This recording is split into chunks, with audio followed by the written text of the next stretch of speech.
লোকজন চলে এলাম আপনাদের মাঝে। আমরা যাচ্ছি এখন ক্রিকেট খেলার পিচ কাটতে। ক্যামেরায় আছে রাব্বি, সাথে চিট্টু, সিয়াম, তারপরে আছে ফাহিম, তারপরে আছে ছোট ভাই। আমরা চলেন, লেটস গো।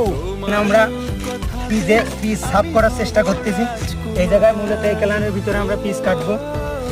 ওই পাশে একটা স্টাম্প।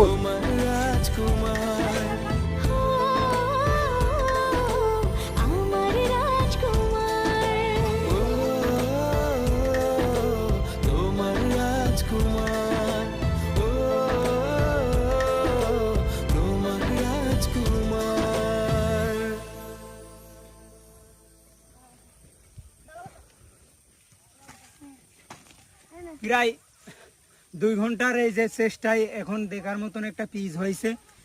দেখতেই পাচ্ছেন যে পিচটা কত সুন্দর হয়ে গেছে। আর এখনই আমরা খেলা শুরু করব আর কি।